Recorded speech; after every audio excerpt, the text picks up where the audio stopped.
बिस्मिल्लाहिर्रहमानिर्रहीम। अस्सलाम वालेकुम नाज़रीन, मैं मोहम्मद फ़राज़ हूँ और मैं अपने यूट्यूब चैनल और फेसबुक पेज से आपसे मुखातिब हूँ।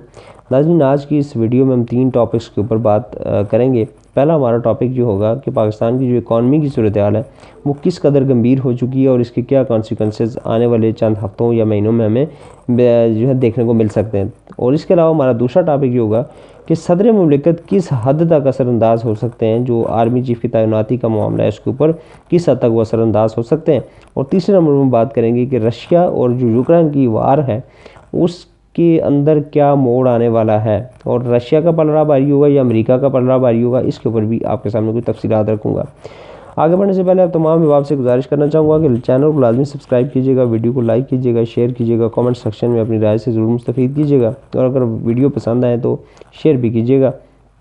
और अगर फेसबुक पेज मुझे मुलाज़ा करें तो मेरे पेज को लाइक और शेयर करना मत भूलिएगा। नाज़रीन का पाकिस्तान की इकॉनमी के हवाले से अगर हम बात करें तो पाकिस्तानी मीडिया के हिसाब से तो कुछ भी बुरा नहीं है। पाकिस्तान के मीडिया के हिसाब से सारी चीज़ें जो सेटल डाउन हो चुकी हैं।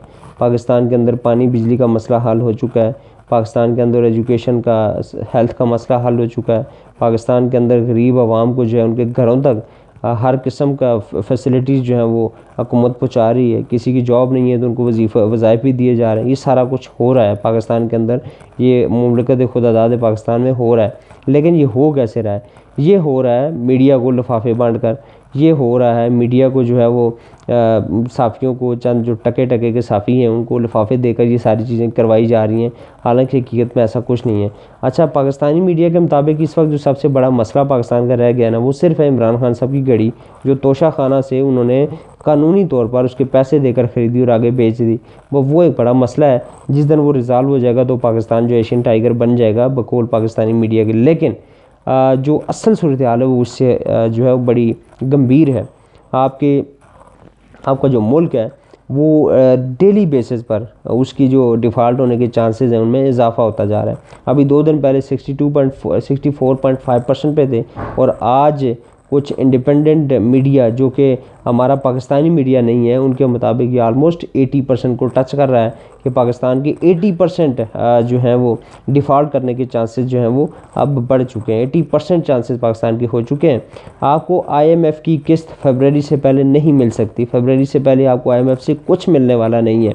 उसके अलावा नाज़रीन कराम, पाकिस्तान ने 5 दिसंबर को सकूक बॉन्ड की मद में $1 अरब की किस्त वापस करनी है, जो कि पाकिस्तान के पास इस वक्त जो सूरत हाल है हमारी इकॉनमी की इंतहाई बुरी है। हमारे पास पैसे नहीं है कि हम उनको दे सकेंगे और आने वाले चंद हफ्ते या महीने जो हैं खुदा ना ख्वास्ता अल्लाह ना करे पाकिस्तान जो है श्रीलंका बनने जा रहा है। और ये बड़ी एक हमारे लिए, एक गरीब बंदे के लिए, गरीब इंसान के लिए बहुत बड़ी एक इसका धचका होगा। अल्लाह ना करे ऐसा कुछ हो जाए। हम दुआगो हैं कि हमारा मुल्क जो है वो सलामत रहे इन गिद्धों से, इन 2 नंबर लोगों से इसकी जान छूटे, चाहे वो कोई भी है, वो किसी भी जमात में है। मैं किसी एक डिफ्रेंशिएट करके नहीं कह रहा कि आज ये PMLN है, ये पीपल्स पार्टी है, या PTI है, जो कोई भी है। सारी चीज़ों से न्यूट्रल होकर ये बात कर रहा हूँ कि इस मुल्क का जो बेड़ा गर्क किन लोगों ने किया, इन सियासतदानों ने जो किया है इसके साथ, और जो उनके सहूलतकार, बेसिकली सियासतदान तो मोरे हैं ना, करने वाले तो कोई और लोग हैं। जिन लोगों ने इस मुल्क का 75 सालों में बेड़ा गर्क किया है, अल्लाह ताला उनकी नस्लों को बर्बाद कर दे कि गरीब इंसान के रहने के काबिल इस मुल्क को छोड़ा ही नहीं गया। कि 75 साल से जो फ्रॉड इस मुल्क के साथ हो रहा है, उस मुल्क को आज आप उस नैज पर ले आए हैं कि आज ये डिफ़ॉल्ट होने के करीब जा पहुँचा है। ये अभी 10-12-15 साल पहले की बात है, 12 साल गालिबन या 14 साल होते बनते हैं। 2008 की बात है जब परवेज़ मुशर्रफ साहब की हुकूमत ख़त्म हुई तो आपके ऊपर 6,000 अरब सिर्फ कर्जा था। आज वो बढ़ के 55-60 हज़ार अरब पर पहुँच चुका है। ये किसने पहुँचाया? इन सियासतदानों ने पहुँचाया ना, इनकी वजह से हुआ है। तो ये सारे का सारा जो किरदार है वो तो इन गिद्धों का है। ये बेसिकली ये गिद्ध हैं, इन्होंने इस मुल्क का बेड़ा गर्क किया है। तो अल्लाह ताला से दुआ है कि अल्लाह ताला बुज़ुर्गों की दुआओं के सदक़े और अपनी खसूसी करम के सदक़े इस मुल्क को कायम और दायम रखें। मुल्क के हालात इस वक्त ठीक नहीं है। दूसरी तरफ नाज़रीन, इस वक्त जो सबसे बड़ा मसला या जो हॉट टॉपिक है पाकिस्तान के अंदर वो है आर्मी चीफ़ की तैनाती का। आर्मी चीफ़ कौन बनेगा, कैसे बनेगा, क्या प्रोसीजर है? वो सारी चीज़ें जो है अभी तक जो है वो हिडन है, किसी को कोई पता नहीं है कि आर्मी चीफ किसने बनना है। हर बंदा जो अपनी प्रेडिक्शंस करी जा रहा है, हर बंदा जो है क्या सराहियाँ करता है कि फ़लाँ को बनना चाहिए, फ़लाँ को बनना चाहिए, फ़लाँ को बन जाएगा, फ़लाँ बन जाएगा। अगर तो सीनियरिटी की बेस पर बनता है तो फिर आसम मुनीर साहब फेवरेट कैंडिडेट हैं, लेकिन उसके लिए उनको 3-4 दिन 5 दिन पहले उनकी समरी जो है मूव करनी पड़ेगी, उनको तैनात करना पड़ेगा। बेशक 29 को जनरल बाजवा साहब रिटायरमेंट लें, लेकिन उनको चूँकि उनकी 27 को रिटायरमेंट की डेट है, तो उनको फिर 24-25 को 4 स्टार जनरल के उहदे पर तरक्की देकर उनका पहले अनाउंसमेंट करनी पड़ेगी और एक कोई ऐसी चीज़ करनी पड़ेगी ताकि वो आगे जाकर वो एल हो सकें और फिर वो अपनी कमांड संभाल सकें। लेकिन इसके साथ साथ ये तो सारी चीज़ें जो कि स्वाबदीद है वज़ीर-ए-आज़म पाकिस्तान की, वो किसको बनाते हैं और उनका एक अपना स्वाबदीदी किरदार है, वो जिसको भी बनाएंगे, जिसका भी नाम देंगे वो फाइनलाइज हो जाएगा। लेकिन आज 2 दिन से सदर मुमलिकत के किरदार के ऊपर बड़ी इस हवाले से बहस हो रही है और आज इसहाक डार साहब की मुलाकात भी हुई है सदर मुमलिकत से, और वाकफ़ान हाल ये बताते हैं कि मुलाकात इसी ज़मन में हुई है कि सदर मुमलिकत को इसमें रुकावट न डालें। अच्छा, अब थोड़ा सा आपको मैं क्लियर कर दूँ कि सदर मुमलिकत एक्चुअली रुकावट किस तरह की डाल सकते हैं, क्योंकि यहाँ पर हमारे पास टाइम कम है और हमने ज़ाहिर है 6 लाख, हमारी एक 6 लाख की फ़ौज है, 6-7 लाख की फ़ौज है पाकिस्तान की, दुनिया की 6ठी बड़ी फ़ौज है। और ये फ़ौज जो है बग़ैर अपने चीफ़ के जो है चल नहीं सकती, ये मुमकिन नहीं है, पॉसिबल नहीं है कि विदाउट आपकी जो क़यादत के बगैर आपकी फ़ौज जो है चल सके, यह तो मुमकिन नहीं है। अब उस सारे मामले में सदर साहब का किरदार क्यों अहम है? वो इसलिए अहम है कि अगर सदर को इतराज़ लगा देते हैं या साइन समरी पे नहीं करते तो वो 10 दिन तक इस मामले को टाल सकते हैं, उसको रोक सकते हैं। अगर सदर जो है वो साइन नहीं कर सकते, नहीं करते, तो फिर आर्मी चीफ तैनात नहीं हो सकते और फिर वो मामला जाएगा अदालत में, उसके ऊपर फिर एक पटिशन, आइनी पटिशन जाएगी और उसके बाद फिर फैसला होगा कि किसने लगना है। ये मामला हो सकता है, सदर इसके अलावा कुछ नहीं कर सकते। 99% इख्तियारात जो है वो पार्लिमानी सिस्टम है जो कि पाकिस्तान के अंदर वो वज़ीर-ए-आज़म के पास है और सदर के पास सिर्फ एक इतना इख्तियार है कि वो साइन करते हैं। कोई कानून बनता है, कोई आर्डीनेंस तो चूँकि जारी उन्होंने करना होता है, कोई कानून ऐसा बनता है, पार्लियामेंट पास करती है और उसको फाइनल कानून का हिस्सा बनने के लिए सदर साहब के साइन की ज़रूरत होती है। इसी तरह कोई तैनाती, इसी तरह की बड़ी, जो कि सुप्रीम कमांडर है वो अफवाज पाकिस्तान के, तो उनका साइन ज़रूरी है और अगर वो साइन नहीं करते तो मामला 8-10 दिन लटक सकता है, इससे बढ़कर कुछ भी नहीं हो सकता। सो सदर साहब का इतना ही रोल है, चूँकि पाकिस्तान के अंदर ये जानबूझकर पैरेलल में 2 सिस्टम चलाए जा रहे हैं, पार्लिमानी सिस्टम भी है, साथ सदारती सिस्टम भी चलाया जा रहा है, सिर्फ और सिर्फ खर्चे बढ़ाने के लिए।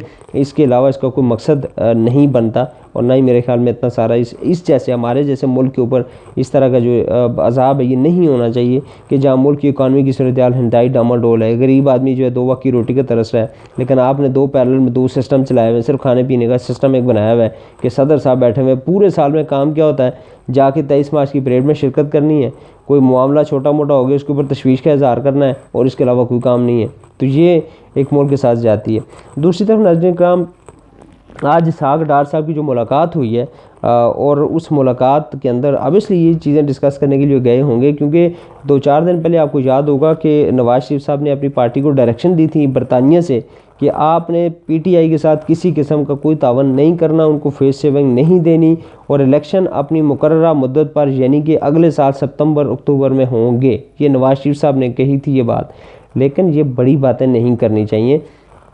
इमरान खान इस वक्त कोई बिल्कुल ही इर्रेलेवेंट नहीं हो गए, उनकी केपीके में हुकूमत है, उनकी पंजाब के अंदर हुकूमत है, आज़ाद कश्मीर में हुकूमत है, सदर उनका बैठा हुआ है, आपकी गिलगित बल्तिस्तान में उनकी हुकूमत है और आपको पता है कि सदर मुमलिकत जो हैं अगर वो साइन, जैसे मैंने पहले कहा कि साइन नहीं करते तो नवाज़ शरीफ साहब की जो सोच है ना कि आर्मी चीफ अपनी मर्ज़ी का लगा लूँगा, तो ऐसा पॉसिबल नहीं है। उसकी वजह यह है कि फिर मामला लटक सकता है और इसी ज़मन में ये जो आर्मी एक्ट को तब्दील करने की बात कर रहे थे वो इसीलिए कर रहे थे कि सारे इख्तियारात जो हैं सिर्फ वो दे दिए जाएँ वज़ीर-ए-आज़म को सिंगल अपनी नोटिफिकेशन की सारा मामला हल कर ले। तो ये सूरत हाल है। और अच्छा ये देखें कि हैं बड़े चालाक लोग हैं कि जो इसहाक डार साहब की मुलाकात होती है सदर मुमलिकत से, उसको कवर देने के लिए, क्योंकि ज़ाहिर सोशल मीडिया का दौर है, इसके ऊपर बातें भी होगी, सारा कुछ होगा, उसको कवर देने के लिए फ़ौरन मरियम औरंगज़ेब साहिबा आ जाती हैं, एक बड़ी प्रेस कॉन्फ्रेंस करती हैं, वहाँ पर बदतमीज़ी भी करती हैं खान साहब के हवाले से कि गोलियाँ नहीं लगी, वो तो ऐसे कर रहे हैं, ये कर रहे हैं। हाल दो इनके अपने जो लीडर थे वो बेचारे जो उनको बुखार हुआ था और यहाँ से भागने में काफ़ी ये जानी और फ्रॉड करके यहाँ से भागें कि मैं तो मर जाऊँगा, मैं इस जहाज़ की सीढ़ियाँ नहीं चढ़ सकूँगा, मेरे तो प्लेटें घूम गई, क्लच घूम गए, ये इस तरह की बातें करके। तो इनको शर्म तो खैर आती नहीं है और ना इनसे एक्सपेक्ट हम कर सकते हैं, शर्म नाम की कोई चीज़ इनमें है नहीं। तो बड़े बेहतरीन तरीके से जहाँ पे सवालात और जवाबात से बचने के लिए सोशल मीडिया पे जो होने थे, इनकी अपनी कुछ पढ़े लिखे लोग भी हैं जो सवालात कर लेते हैं, बाकी तो 99% उनको पता ही नहीं है कि होता क्या है, सवाल करना कहते किसे हैं, क्योंकि इनका तो कंसेप्ट ही नहीं है सवाल करने का। तो उसको कवर अप करने के लिए फ़ौरन मरियम औरंगज़ेब साहिबा आ जाती हैं। उन्होंने तवज्जो डाइवर्ट करने के लिए कि सागडार की क्यों मुलाकात हुई, क्या डिस्कस हुआ, तवज्जो डाइवर्ट करने के लिए अपना बीच में जो है वो आके शो से छोड़ के तो वो निकल गई हैं। अच्छा नाज़रीन करम, अब हम पाकिस्तान से थोड़ा सा बाहर निकलते हैं।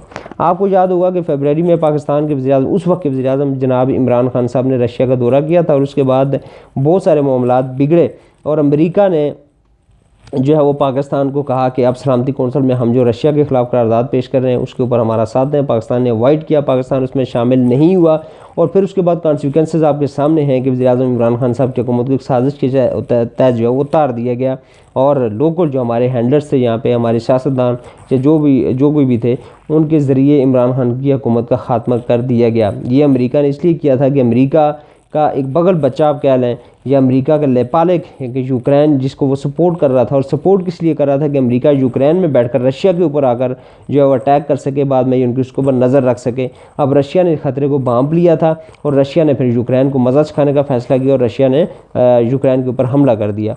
अब शुरू में तो अमेरिका ने बड़े ज़बरदस्त किस्म के इक़दाम उठाए जी, सेंक्शंस लगा देंगे, हम रशिया को जो है बिल्कुल तबाह बर्बाद कर देंगे, उनके बैंकों को जो है फारिग कर देंगे, उनके साथ कोई दुनिया कारोबार नहीं कर सकेगी। पाकिस्तान भी इफ़ेक्ट हुआ कि पाकिस्तान तेल उनसे लेना चाह रहा था, नहीं लेने दिया गया, इंडिया ने ले लिया तेल, बाकी ममालिक ने भी कर लिया।